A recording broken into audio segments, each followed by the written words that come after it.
Let's get right to the floor show. We have traders here at the New York Stock Exchange. Come on in, Sarge. And we've got the CME Group covered along with the NYMEX. I want to start with Stephen Guilfoyle. I ran over to him right before the show. I said, can you please tell me what's going on? What exactly did you see?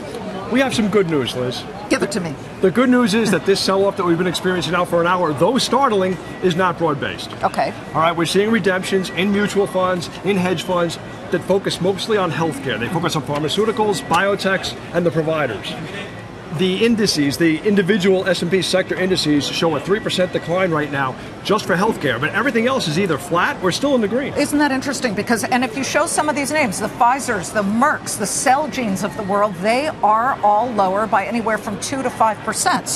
So you saying this is specific to hedge funds that are moving out of it. Can you attribute that to perhaps a follow-through of what Hillary Clinton had said earlier this week about pricing that was apparently quite outrageous for at least some very major drugs and then smaller drugs? Without a doubt, Hillary Clinton put the thought in people's minds, and now that's out there.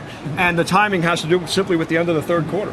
Let's broaden the aperture here and take it to Todd Colvin at the Chicago Mercantile Exchange. We had Janet Yellen yesterday, in essence, giving the markets permission to run, because we saw them fall when we didn't see a rate tightening at the most recent meeting. And now I'm looking at the Fed Funds futures, Todd, and it shows that there's about a 20% belief that we'll see a tightening in October, but a more than 40% belief that we'd see it in December. What are the traders saying in Chicago? Well, let's call last night's Janet Yellen speech really what it was, and that's a redo from last week's Fed press conference. So she got a chance to give herself a little bit more clarity. The market itself, yeah, it priced in a little more premium into the odds of them tightening at either OCC and DEES. But that's what they've been saying. Go back to last December, they've been saying that. The Fed is using its words to counter its actions, and they continue to do that. And the only reason I would see them tightening before year end would be a modest 12.5 to 25 basis point tightening to, quote unquote, normalize the rate.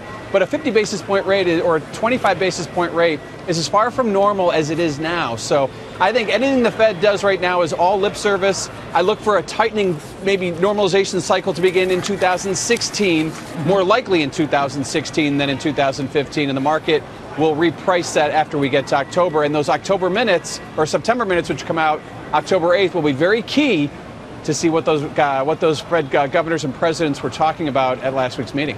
Yeah, I would think the minutes are crucial, but then, of course, October 28th is the big meeting. Everybody mark it on your calendars. We are going to be all over that. You can definitely imagine. Let me get to Jeff Grossman. Jeff, we also have some real weakness in some energy names like Diamond Offshore, Transocean. They're faltering, and I'm wondering why, because we got some bullish news out of Cushing, Oklahoma the other day showing some drawdowns there, which would indicate we have less supply and perhaps higher prices. I have to agree. I think we have a market here that has taken everything that can be dished out on a negative basis, and it's still hanging in there. I see this market. In fact, I always say that the gasoline is our major indicator. He showed some resilience here at the end of the week here, which I was a little surprised about how good it looked. I still see this market working its way higher. Almost any bit of news that comes out is going to be construed as bullish here at these levels. I hate to tell all these crazy bears that we deal with, you'll see $55 before you see $35. I see this market working its way higher near term without any failure. I see inventories going to be drawn down now. You're going to see rigs going off at these levels. Consumption is going to go up. This is a market that really wants to go higher.